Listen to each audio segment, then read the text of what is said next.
Tes betul. Bismillah.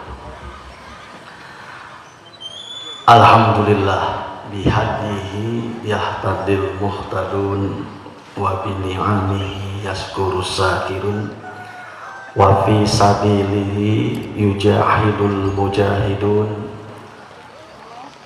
Asyhadu an la ilaha illallah wahdah la syarikalah al-malikul haqqul mubin wa asyhadu anna muhammadan abduhu wa rasuluh al-mab'usu rahmatan lil alamin, amma ba'du. Hadirin kaum muslimin rahimakumullah, setelah kita panjatkan puji syukur alhamdulillah karena dengan qudrah, iradat, inayat dan rahmatnya kita alhamdulillah selalu diberi kekuatan oleh Allah untuk melaksanakan kewajiban kita. Semoga berkumpulnya kita mendapatkan keberkahan, sakinah, ketenangan, wahafathumul malaikah, dan tentunya para malaikat selalu mengelilingi di majelis-majelis seperti ini untuk mendoakan kebaikan kepada kita semua. Bapak Ibu yang insya Allah dimuliakan Allah Subhanahu wa Ta'ala, Allah memperkenalkan dirinya kepada makhluknya lewat wahyu. Wahyu ini diberikan kepada Nabi dan Rasul. Al-Quran sebagai kitab suci sekaligus mukjizat Nabi Muhammad SAW banyak memperkenalkan Allah kepada kita lewat sifat-sifatnya dan lewat asma-Nya. Para ulama membagi sifat-sifat Allah ini kepada 3 jenis, 3 sifat Allah. Ada juga yang membagi kepada 2 saja. Yang pertama sifat Allah yang disebut dengan Al-Jamal, sifat dan nama Allah yang menunjukkan keindahan Allah Subhanahu wa Ta'ala. Sifat Allah yang menunjukkan kebaikan Allah Subhanahu wa Ta'ala. Itulah diantaranya Ar-Rahman, Ar-Rahim, Al-Latif, dan yang lainnya. Allah pun menegaskan dirinya lewat Al-Quran sifat-sifat yang berkaitan dengan kemahaperkasaannya, keagungannya. Itulah sifat jalal. Allah maha kuat, Allah maha perkasa, Allah maha besar, Allah maha pedih apanya? Siksaannya. Ini menunjukkan keagungan Allah. Ada juga sifat Allah yang menunjukkan kemurahannya, pemberiannya. Itulah Al-Ata. Allah yang memberikan, menjamin. Salah satu sifat yang masuk kategori ini adalah Ar-Razzaq, Allah yang memberi rizki kepada makhluknya. Ar-Razzaq, ada Ar-Razik, ada Ar-Razzaq. Ar-Razik artinya yang maha memberi rizki. Ar-Razzaq maha senantiasa terus melimpahkan rezekinya, disebut dengan isim mubalaghah, yang selalu memberikan rezekinya kepada Allah, kepada kita semua hamba-hambanya. Terkait dengan rezeki ini, kita jangan salah kaprah, salah persepsi, salah memandang tentang rezeki. Mari kita ungkap konsep rezeki menurut Al-Quran. Karena bagi kita mungkin sebagian kalau berbicara rezeki pasti konotasinya apa Bu kalau bicara rezeki? Pasti makanan, pakaian, uang. Menurut para ulama fikih muamalah itu mah bukan rezeki, itu mah sebenarnya bagian dari rezeki tapi yang paling tepat disebut dengan al-mal, harta. Harta itu ada 3 jenis hari ini oleh para ulama dikategorikan. Harta itu dari kata malaya miluk, sesuatu yang manusia condong, cinta, resep. Ibu resep karena duit, Bu? Ibu mau resep karena normal, Bu? Bapak resep karena mobil nu saya, Pak? Resep, itulah harta. Harta itu tadi dari kata malaya miluk, sesuatu yang hati kita senang, ya. Nah, harta itu bagian dari rezeki. Rezeki lebih luas. Rezeki itu secara bahasa artinya al-ato, pemberian Allah, jatah seseorang. Semua makhluk Allah ini oleh Allah sudah diberikan jatahnya. Kalau Ibu Iis, misalkan ini ada Ibu Iis ya, ikatan isi soleha ini. Nah, kalau Iis misalkan itu sudah ada jatahnya. Beasna sabaraha kintalan. Punten aya nami Ibu Iis. Aya, bagus itu. Jadi ikatan istri soleha. Jadi yang namanya Iis itu sudah dikasih jatahnya, Bu. Beas sabaraha kita, cuma pemberian Allah kepada Ibu Iis ini tidak langsung satu kali. Itulah robun. Robun itu memberi sesuatu sedikit demi sedikit. Jadi sudah ada jatahnya. Ketika orang meninggal, maka rezekinya sudah selesai. Sekarang banyak berita yang meninggal, Bu ya. Kemarin Ustadz kita di Pajagalan senior, Al-Ustadz Ki Haji Maman Mulyana meninggal. Sebelumnya ada orang nomor 1 di kota Bandung, subhanallah, meninggal ketika sebelum naik mimbar. Mudah-mudahan kita meninggal dalam keadaan yang baik ya. Karena orang meninggal itu tergantung kebiasaannya. Ya. Orang yang suka giat beribadah mudah-mudahan. Nah, ketika seseorang wafat, meninggal, itu rezeki itu sudah selesai. Nah, rezeki itu kata para ulama, ma yang tapi'u bihil insan. Rezeki itu sesuatu yang dimanfaatkan oleh seorang manusia, ma dia bisa berupa materi. Nah, jadi rezeki itu harus diakui bisa berupa materi atau maknawian atau yang bukan materi. Cuman sekali lagi kita selalu menilai rezeki itu yang sifatnya materi, yang disebut dengan almal, harta. Harta itu sekarang ada 3 jenis. Pertama an-nuqud, uang. Yang kedua al-urud, komoditas, barang, tanah, rumah, ya, perabotan, perhiasan, itu namanya al-urud. Yang ketiga al-haq. Hak itu kepemilikan secara intelektual. Sekarang harta itu bukan hanya mobil. Ibu anaknya pintar, punya teori. Teori ini digunakan oleh orang lain. Ibu punya produk makanan, oleh ibu dihak patenkan namanya kepada Kementerian Hukum dan HAM.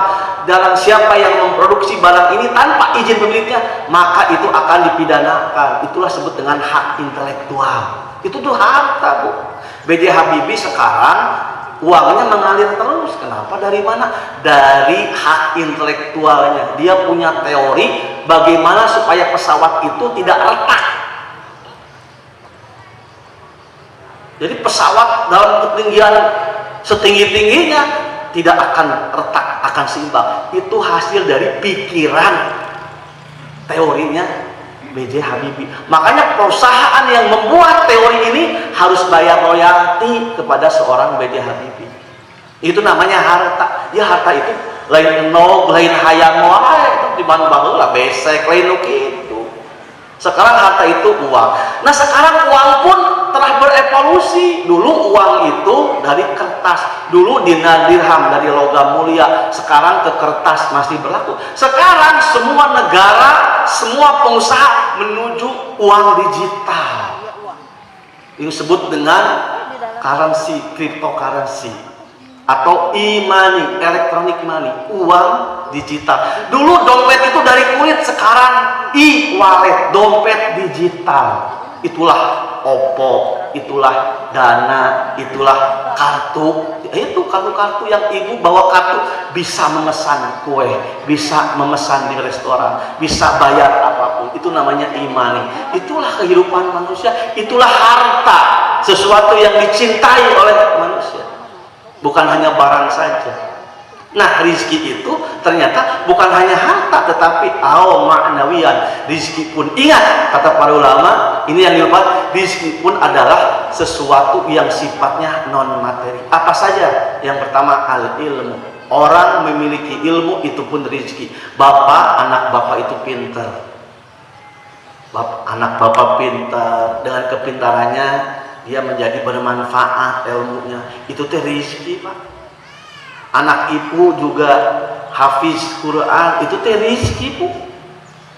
Jarang yang hafiz Quran. Makanya saya salut dibaca Pak Mang Odet ini ya, Allah yarham, yang kemarin meninggal, wali kota Bandung. Ternyata putra putrinya 7 dan semua hafiz Quran. Subhanallah. Padahal dia orang nomor 1 di kota Bandung, wali kota, Bu. Anaknya 7 hafiz rata-rata. Ayo urang wali kelas lain. Ibu dakte ngomong. Nah, Bu, anak soleh pun, anak yang taat pun rizki, Bu. Nah, ibu nak rizki kita karena sekelah kuaya tuh. Anak soleh pun rizki. Anak yang nurut ke kita, bager, itu pun rizki. Tetangga yang baik, kata para ulama, itu pun rizki. Kejadian di Bandung, di rumah real estate, yang dengan tetangga tuh bau kayak seorang ibu meninggal, sebulan baru kabuka kudulurna, ternyata sudah meninggal, dan diduga kata dokter ini sudah sebulan, sebelumnya sudah wafat. Anak-anaknya kemana? Di luar negeri semua anak-anaknya. Tong bangga, Bu, udah di luar negeri teh. Ya, anggarnya ngeribetkeun mah. Ya, kalau sakit mah siapa yang nolong? Yang paling dekat. Anak bapak jenderal tapi tugas di Papua, bapak ripuh saha anu nolongan? Tetangga, Pak. Ketika lingkungan ibu baik, tetangganya baik, itu pun rizki. Jangan disangka orang yang tinggalnya gedong itu, villa itu, mereka hidup enak. Belum tentu. Bawahnya rumput, stres, justru hidup yang diganggang, yang berdesakan, inilah orang-orang yang paling bahagia. Makanya pernah orang Jepang jalan-jalan kemana, ke Pagarsi, ke Cicadas, ini saya kagum orang Indonesia kok hidupnya senang-senang ya. Narongkrong we irah gawe narongkrong we main catur, ngarobrol. Di Jepang itu nggak ada, orang semua full kerja, pagi semua ke kantor. Tidak ada yang ngaliung-ngulung seperti ini. Kok bisa hidup lagi, bisa makan? Kita harus bersyukur hidup di Indonesia itu bebas, ya, kumpul. Itu tadi rezeki, rezeki lah ibu lah. Tong matanya, wah ibu, tetangga yang baik, jamaah yang tadi di sini selalu berzikir kepada Allah, majelis zikir gitu, Bu. Itu teh rezeki. Saya pernah jalan-jalan ke Malaysia. Katanya Malaysia itu lebih Islami dari Indonesia. Bohong, katanya. Lebih Islami, Bang, tetap. Lebih Islami Banjaran. Saya jalan-jalan di Kuala Lumpur dengan masjid BHC. Di Bandung mah masjid tiap RT atau ada 2 masjid, kok lagi patarik-tarik atuh. Pemalatak masjid di Bandung mah, kamu di Kabupaten Bandung. Tapi ibu jalan-jalan ke Singapura, di Singapura itu masjid cuma 64 masjid. Di Malaysia jarang itu, cuma masjidnya besar tapi jarang, sulit mencari untuk sholat pun. Padahal itu negara muslim yang paling dikunjungi katanya. Kata saya enggak, tetap lebih bahagia di Bandung. Ya. Nah, di Bandung mah bisa nonton Liga Inggris bebas, Pak. Di Batu mah nonton Liga Inggris terus bayarnya mahal. Kita mah alhamdulillah nonton Persib sanajan eleh lagi harus didukung terus. Nah itu teh rizki, Pak, lingkungan yang baik dan sebagainya. Asiha, kesehatan pun rizki, Bu. Ibu walaupun boga duitna tanggal 3, tanggal 25, Bu, ya, tanggal 20 sudah stres, nggak apa-apa, yang penting sehat, Bu. Penting sehat. Karena kesehatan itu yang paling mahal, itu pun rezeki dari Allah. Nah, sekarang bagaimana konsep rezeki menurut Al-Quran? Imam Al-Ghazali menulis kitab namanya Minhajul Abidin, diberi sarah oleh ulama Indonesia. Dahlan Ihsan, seorang ulama dari Jawa Timur, namanya Sirajul Talibin. Kata Imam Al-Ghazali, salah satu tantangan hidup seorang hamba adalah persoalan rezeki. Tapi kata Ghazali harus yakin, rezeki itu konsepnya begini. Beliau menelaah dari berbagai ayat Al-Quran, beliau simpulkan begini, ada 3 jenis rezeki. Tadi, rezeki itu artinya apa? Jatah, pemberian Allah. Pemberian Allah itu apa saja? Bisa materi, bisa non materi, sehingga manusia itu bahagia, senang. Nah, pertanyaannya, rezeki Allah itu ada berapa jenis? Kata Imam Al-Ghazali, berdasarkan ayat Al-Quran ada 3 jenis rezeki Allah. Yang pertama, ar-rizqul makful, rizki yang sudah dijamin oleh Allah, tidak usah dicari, Pak. Semua makhluk, apalagi manusia, makhluk paling termulia, Bani Adam, ya, bukan Bani monyet, ya. Eta Darwin, kita nyin teori manusia itu asal usulnya adalah monyet, dasar monyet, mana teh. Kita mah enggak, kita itu turunan Nabi Adam, Bani Adam, yang dimuliakan, khalifah, wakil Allah untuk mengurus bumi ini, sampai malaikat cemburu, kenapa engkau ciptakan bumi ini untuk manusia?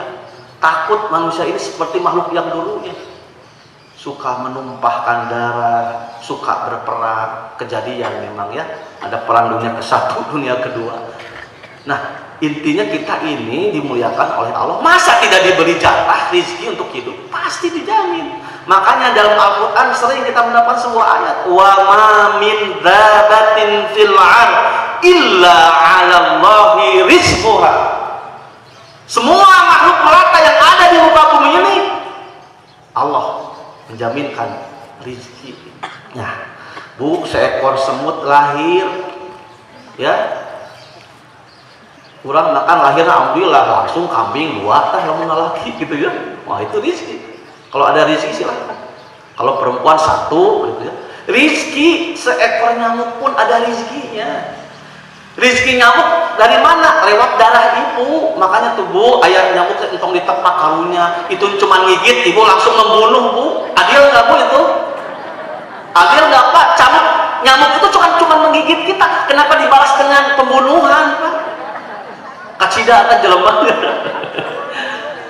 Pun ayah pengadilan kata nyamuk menuntut ka jelema, abis cuma ngigit cenah atau langsung dihapus. Nyamuk saja sudah ada rezekinya. Semua binatang, apalagi manusia, Bu. Ini kata Imam Al-Ghazali, rezeki ini sudah dijamin, nggak usah dikejar. Nu oke hirup sampai ayeuna, padahal terusaha, tapi bukanya bisa tuang di mana? Bahkan karena waktu corona negelona tekena dah. Dan tadi antigen, tadi PCR, ini tadi pariksa.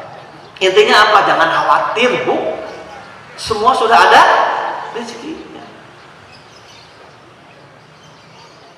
Itu jenis yang pertama. Nah, jangan lupa konsep rezeki itu kata ilmunya tidak seperti itu. Ada rezeki yang kedua. Ini nih, rezeki yang sifatnya kompetisi, yang disebut dengan ar-rizqul maksum, rizki yang dibagikan Allah kepada hamba-hambanya tergantung usaha dan kerja keras manusia itu, baik muslim maupun non muslim, mau caranya salah ataupun tidak salah. Ketika dia produktif, maka dia akan mendapatkan jatah itu. Banyak orang rezekinya, hartanya melimpah, tapi cara-caranya tidak diizinkan syariat ada. Jadi persoalan rezekinya bukan orang yang rezekinya banyak berarti dicintai Allah, tidak. Orang yang rezekinya sempit, orang fakir dan miskin berarti yang dimurkai Allah, tidak ada ukuran seperti itu. Banyak dan kecilnya rezeki bukan karena dia itu, tapi apa? Usaha dia. Makanya wajar mungkin orang-orang yang maju itu seperti orang Jepang, Korea Selatan, orang Singapura. Kenapa mereka maju menguasai materi? Karena kerja keras mereka. Mereka lebih produktif daripada umat Islam. Nah, untuk mencari rezeki maksum ini, maka kata kuncinya apa? Ada 3 kata kunci. Yang pertama al-masyu, berjalan. Yang kedua al-intisar, bertebaran. Yang ketiga al-ibtigo, mencari. Jadi untuk mencari rezeki ini, maka semua manusia harus kompetisi, harus aktif. Bagaimana cara aktifnya? Allah menggunakan bahasa-bahasa yang sifatnya kreatif. Misalkan, huwallazi ja'ala lakumul ardo zalula. Allah lah yang menjadikan di muka bumi ini untuk kalian wahai manusia jalula, dengan mudah. Jadi sebenarnya Bu, kalau kita ingin cari rezeki mudah. Di dalam gunung ada rezeki, di dalam laut ada rezeki, di atas pohon ada rezeki. Sampai ada orangnya hayang jamu naik kaluhur tetangga ka pangi, ya mereka mana punten jalan ka langit ka mana? Daerah geus ka pangi Bu ya. Jadi di atas pohon ada rezekinya, di dalam tanah ada rezekinya. Itu sudah dijamin oleh Allah. Yang penting kita kreatif. Nah, lalu ayat itu ada sambungannya. Pamsu bi manakibiha. Kalian harus berjalan. Berjalan di mana? Di seluruh penjuru muka bumi. Jadi semua yang ada di bumi ini oleh Allah yakin bisa dimanfaatkan oleh manusia, bisa jadi duit insya Allah Bu, kalau kita kreatif. Di dalam tanah, di hutan, di laut, itu bisa duit tuh. Jadi kata kunci mengejar rezeki ini apa? Pamsu, berjalanlah kalian. Ya, dia salah kaprah dipotong we jadi dalil piknik wajib. Wah, itu emang ngaramekeun jadi.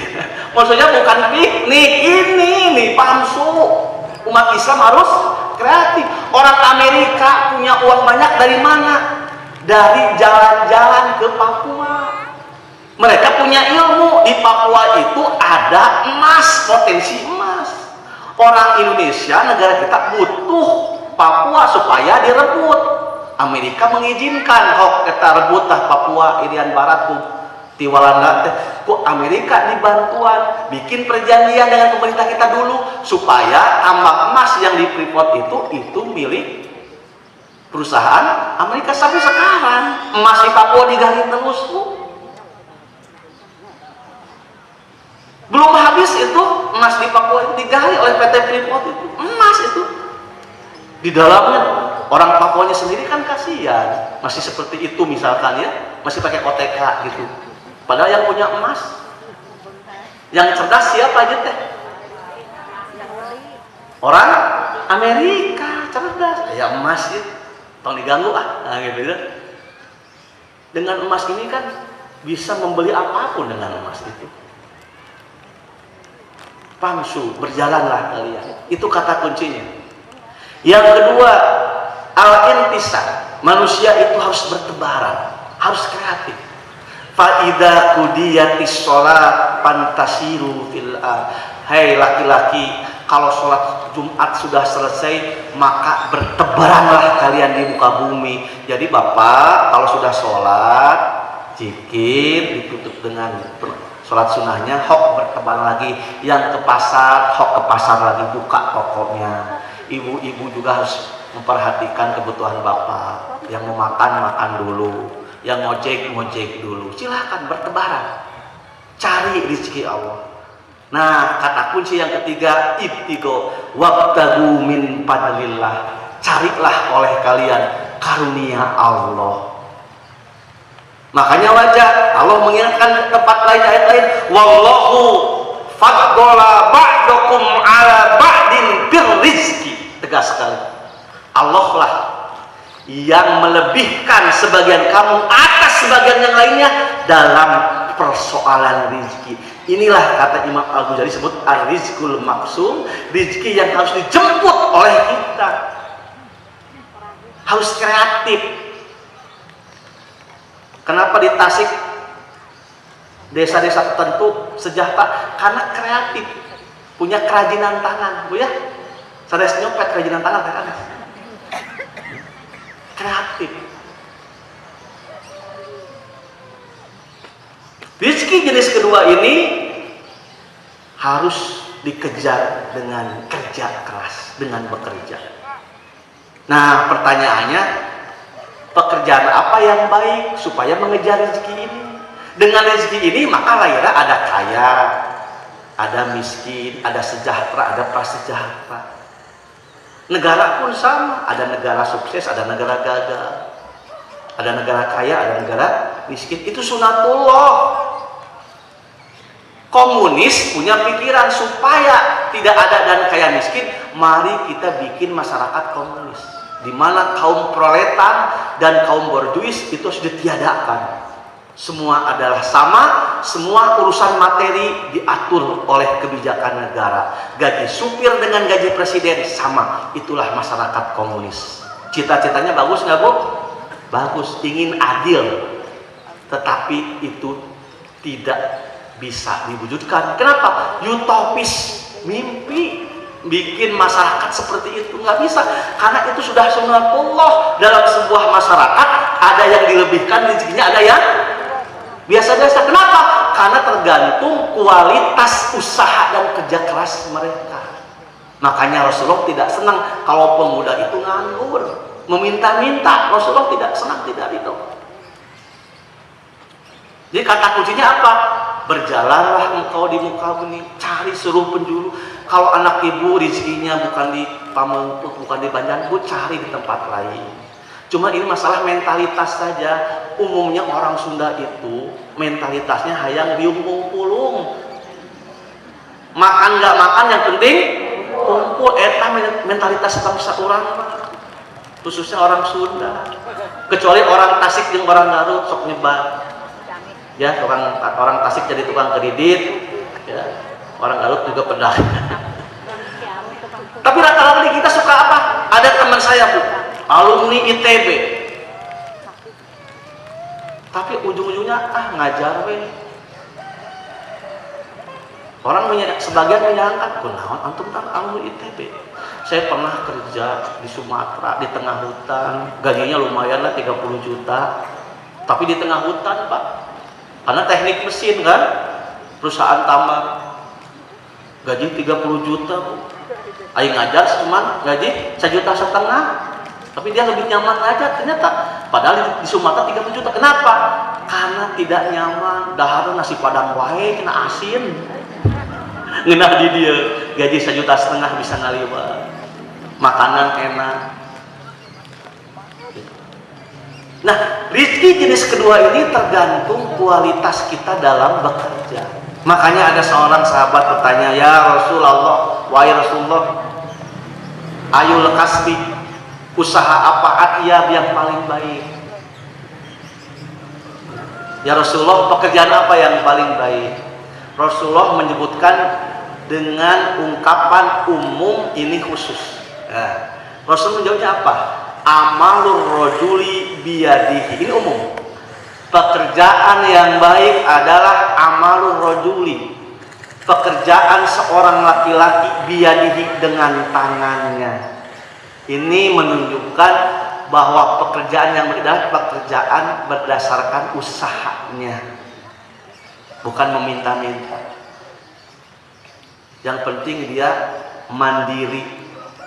Ya, saya lebih menghormati seorang ibu-ibu yang dagang di pinggir jalan, walaupun dia berhadapan dengan api yang panas,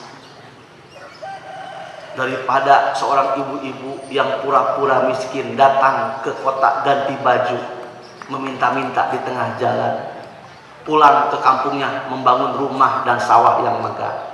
Itu terjadi di sebuah desa di Madura. Ada satu kampung pagaweuna teh minta-minta, palbarareuna, itu tercela di sisi Allah dan Rasulnya. Saya lebih menghormati, bangga, respect kepada seorang ibu di pinggir jalan, bari mehong gara-gara dagang surabi.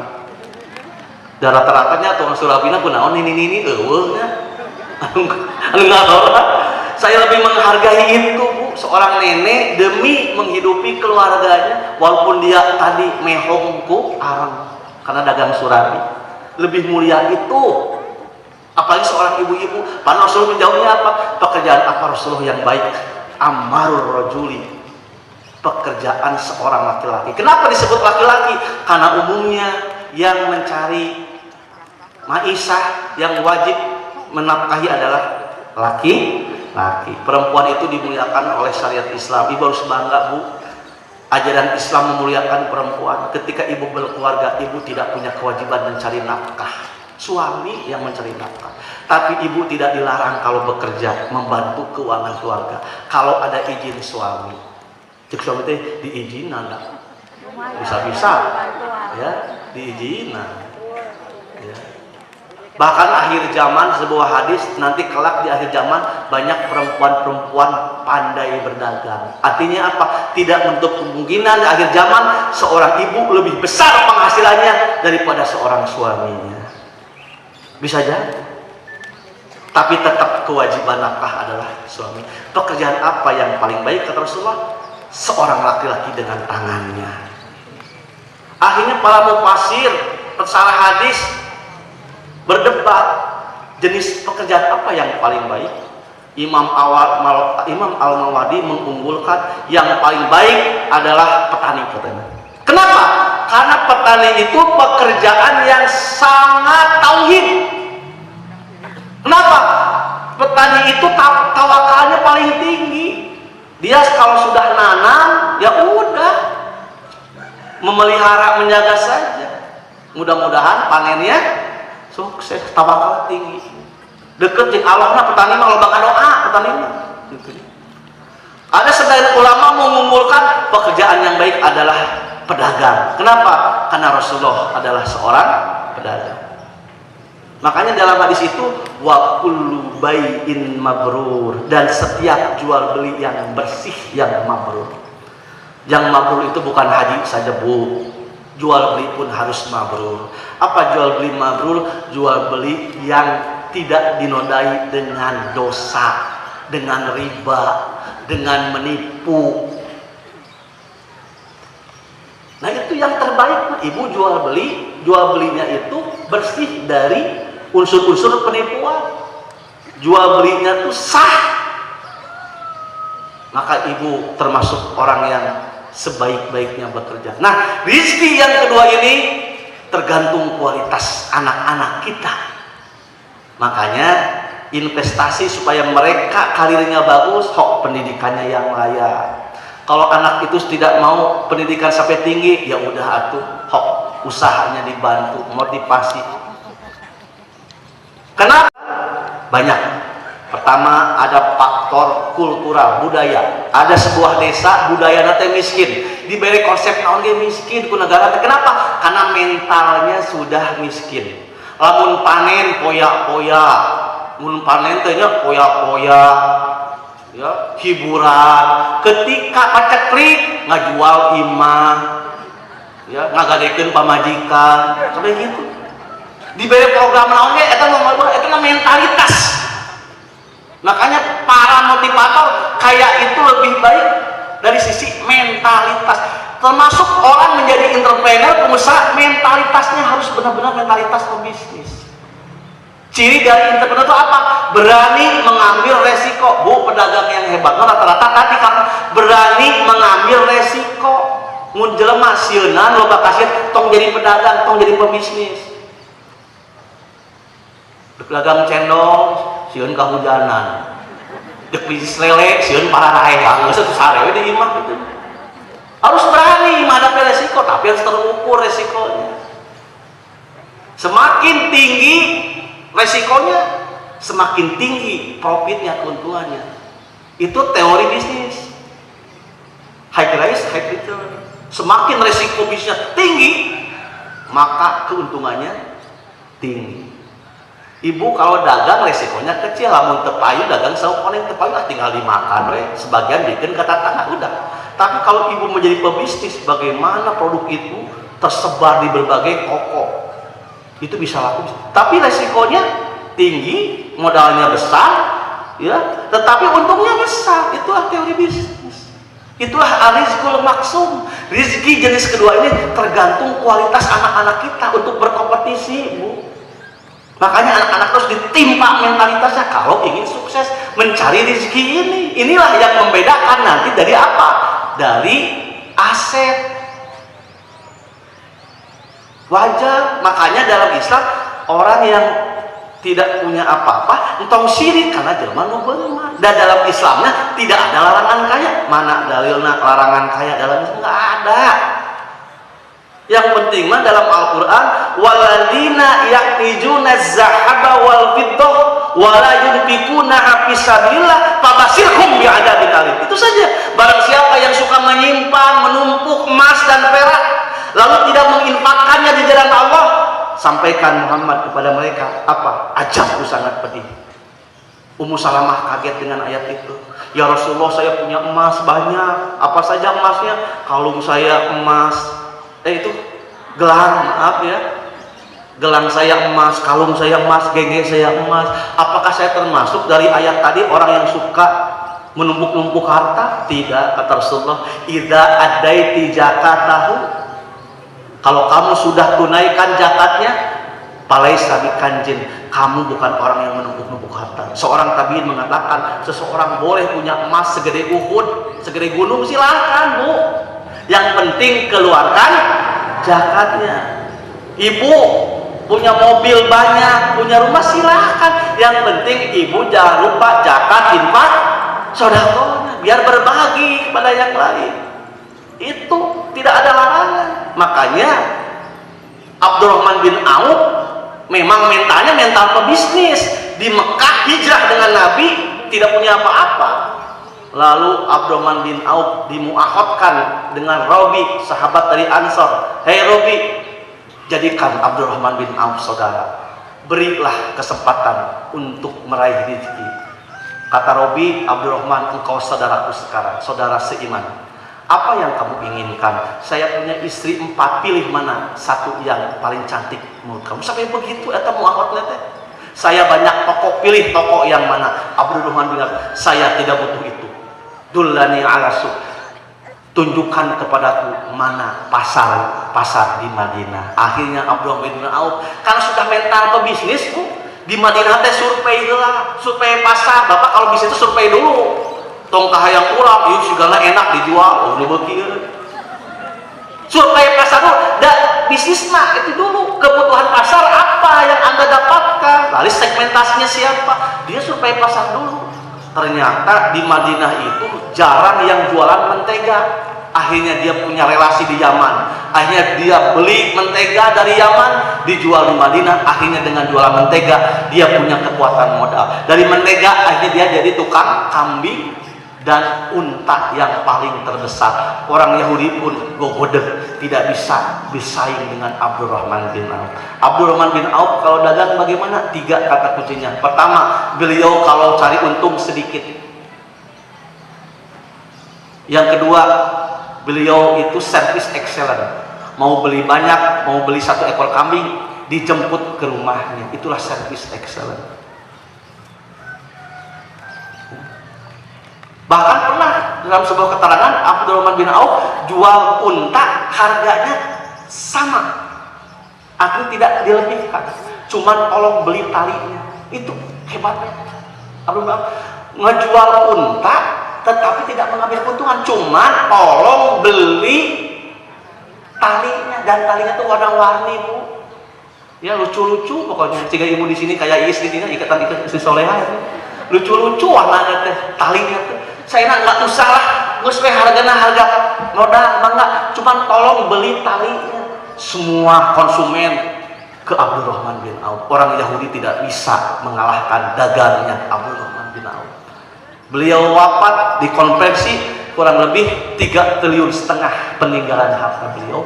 Istrinya 4, keempat istri ini punya warisan kurang lebih 58 miliar, selebihnya 3 triliun lebih itu oleh Abdurrahman bin Auf diidupkan kepada negara, kepada khalifah untuk kepentingan dakwah Islam.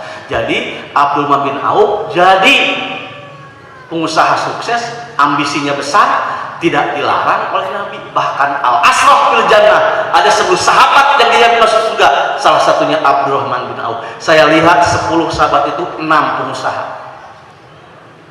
10 sahabat yang dijamin masuk itu 6 orang itu semua pengusaha atau bisnis pedagang.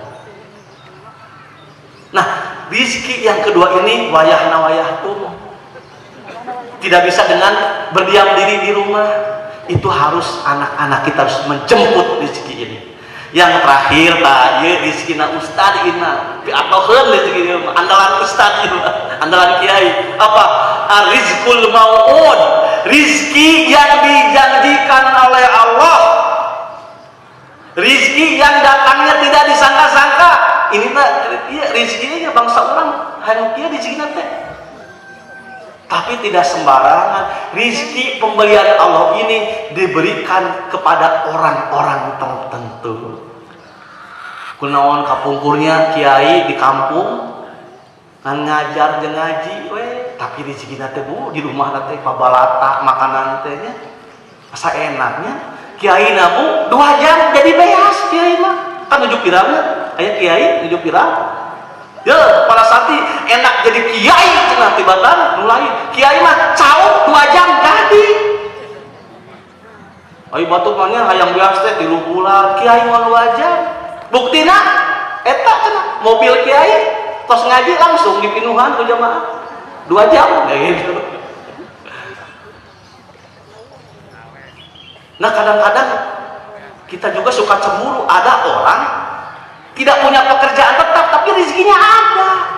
Yaitu orang-orang yang ikhlas, berkhidmah, berdakwah, orang-orang soleh. Nah, kata kunci rizqul mau'ud ini bukan bekerja,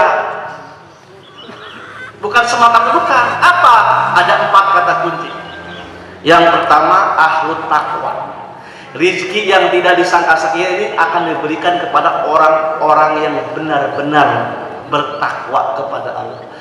Ini dari sering kita dengar, waman yattaqillah, barang siapa yang benar-benar bertakwa kepada Allah, yaj'al lahu mahrajan, Allah akan memberikan kepadanya mahrajan, solusi, jalan keluar. Wa yarzuquhu min haitsu la yahtasib, dan Allah akan memberi rezeki dia dengan jalan yang tidak disangka-sangka. Bisa jadi punten ini dialami oleh semua di sini. Saya yakin di sini orang-orang soleh, ya, terutama di sini Iis Ikatan Iis Soleha. Jangan khawatir, kalau ibu soleh dijamin di sini ada. Pernah ibu merasakan itu? Ditagih hutang, ya Allah, kumaha ya hutang, aya cicilan teh. Alhamdulillah datang. Nu mere nginggil, mangga anggoh heula. Eta teh rezeki yang tidak disangka-sangka. Ketika kita pusing, aduh ibu budak SPP kumaha, alhamdulillah ya menang arisan. Bagian arisan ada orang yang ingin apa, ada saja rezekinya. Itu teh tidak sembarang orang Bu. Yang pertama tadi kuncinya waman yattaqillah. Takwa itu apa? Ada 3. Pertama at-ta'at, ketaatan. Itu takwa minimalis, mengerjakan perintah dan menjauhi larangan Allah. Pertama takwa minimalis, standar lah.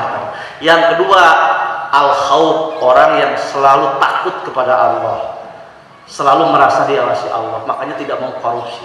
Walaupun nggak ada yang melihat, tetap saya tidak akan amanah. Itulah orang yang takwa, yang selalu menjaga dirinya dari pengawasan Allah. Nah, level yang ketiga yaitu tanjihul qulub minal uyub. Level yang ketiga orang takut itu adalah orang yang selalu membersihkan hatinya dari penyakit batin. Tidak pernah syirik, hasud, dengki, mengurangi itu. Insya Allah orang yang bersih hatinya, itulah kualitas takwa yang paling tinggi. Insya Allah akan memberikan rezeki dan solusi hidup. Harus yakin itu nak. Ibu pernah mengalami itu kan? Yakin, harus. Dan yang kedua, ahlul infak. Orang yang suka infak, orang yang suka sedekah, ahli zakat, dijamin. Wa ma anfaqtum min syai'in fahuwa yukhlifuh. Apapun yang kamu infakkan, Allah akan menggantikannya. Ibu jangan merasa rugi kalau rezeki ibu itu dibagikan ke saudara ibu. Insya Allah Allah akan menggantinya.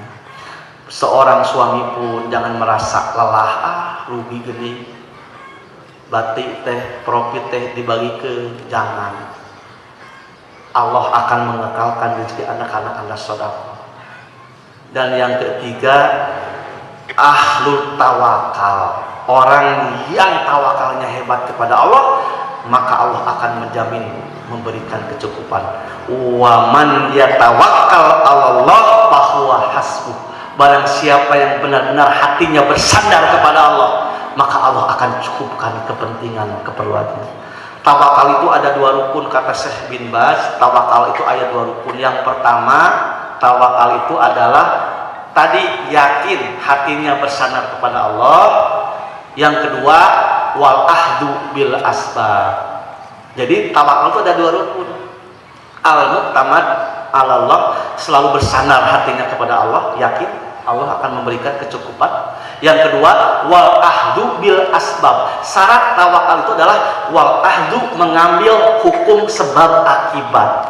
Tawakal itu bukan berarti orang tidur diam di sini, enggak. Tawakal tetap dia bekerja. Lihatlah tawakal burung, kata Rasulullah. Kalian kalau ingin tawakal, tawakalnya burung. Pagi hari dalam keadaan lapar keluar dari sarangnya mencari makanan. Sampai sore hari pulang dengan perut kenyang, lalu membawa makanan untuk anak-anaknya. Itulah tawakalnya seekor burung. Berarti tawakal itu tidak menampilkan bekerja. Tetap Bapak bekerja, tapi serahkan kepada Allah hasilnya. Insya Allah, Allah akan mencukupinya.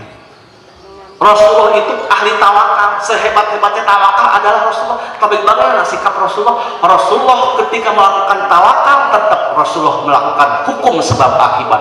Rasulullah sakit, tetap Rasulullah berobat. Ya. Rasulullah dalam sebuah riwayat pernah menyimpan makanannya untuk kepentingan keluarga untuk 1 tahun yang akan datang. Itu tawakal Rasulullah. Lain sieun teu dahar, bukan. Tawakal Rasulullah begitu. Rasulullah punya kelebihan makanan disimpan untuk 1 tahun yang akan datang. Itu tawakal Rasulullah. Ketika perang, Rasulullah pakai baju besi, Pak. Cari tanah Rasulullah kuat dikadek. Sahabat perang lamun kena, tapi Rasulullah ketika perang selalu pakai baju besi. Itu tawakalnya Rasulullah. Kalau Rasulullah berobat ke tabib, Rasulullah suka dibekal. Rasulullah punya makanan disimpan, itu tawakal Rasulullah. Kalau ada orang punya deposito, ya, nabung di bank, itu nggak apa-apa. Demi itu namanya teorinya adalah teori keuangan keluarga. Seorang ayah, seorang ibu harus menyimpan dana darurat. Takut menghadapi resiko hidup. Orang barat ketika menghadapi resiko gampang, ikut asuransi. Mobilnya diasuransikan, rumahnya diasuransikan. Ketika menghadapi resiko bisa digantikan dengan asuransi. Itu orang-orang barat, termasuk di kita.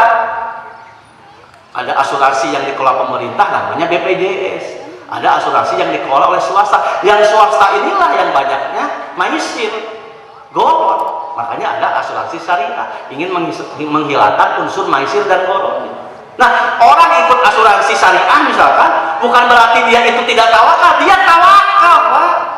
Tawakal, investasi. Nah, barang siapa yang tawakal kepada Allah, Allah akan memberikan kecukupan. Dan yang terakhir, rizqul maut, rezeki yang dijanjikan Allah itu adalah kepada ahlus syukur, orang yang selalu bersyukur. La in syakartum la azidannakum. Kalau kalian pandai bersyukur, pasti aku akan tambahkan. Bu, apapun yang ibu dapatkan hari ini, syukuri. Ibu punya penglihatan bagus, jangan nonton wae. Sempatkan untuk membaca Al-Quran, melihat tontonan yang baik. Ibu bisa jalan kaki, hari kata galega gerak 10 kali lingkua, hari ke masjid males. Berarti ibu tidak syukuran kan? Hari sepedahan gerak ke pangalengan tepi, hari pas ke pengajian ngadadak nyeri suku, merumput.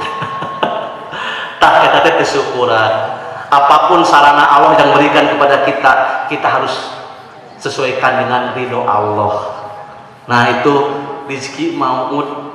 Rezeki maut mah tadi kadang-kadang datang tidak diundang, tidak diharapkan. Ayo solusi. Itulah rezeki maut. Dan itu bagi orang-orang yang tadi, orang yang bertakwa, orang yang ahli sedekah. Tapi syaratnya apa? Ada seorang ulama menyimpulkan begini. Rezeki yang tidak disangka-sangka itu bukan berarti tidak ada usaha. Ada usaha dia masa lalu, tetapi dikerjakan dengan ikhlas tulus. Ibu sehari-harinya ngurus masjid, ibu sehari-harinya di madrasah, Bapak ngajar ikhlas Pak, tarimakeun gaji sakitu ke ikhlas. Insya Allah Allah akan memberikan rezeki yang tidak disangka-sangka. Saya dulu di Pajagalan asisten musyair, digaji 70.000 sebulan, bayangkan 70.000 sebulan. Tapi ibu dan bapak selalu mewasiatkan cing ikhlas, saya terima aja.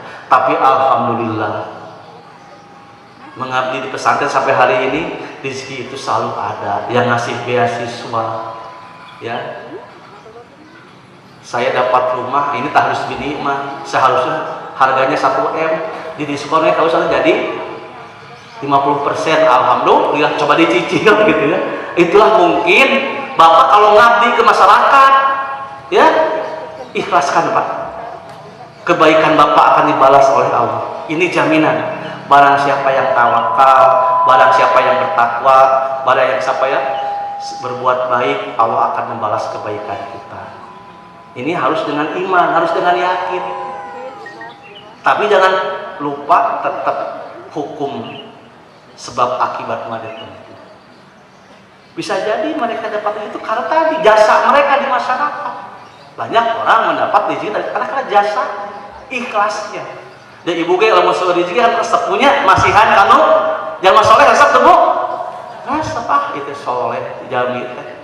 Sok ngurus masjid emot di aya rezeki eta teh pihak-pihak kita yang baik-baik. Dah bisa jadi kita mendapat solusi hidup karena kualitas ibadah kita kepada Allah, pengabdian kita karena Allah. Mudah-mudahan sekali lagi luruskan.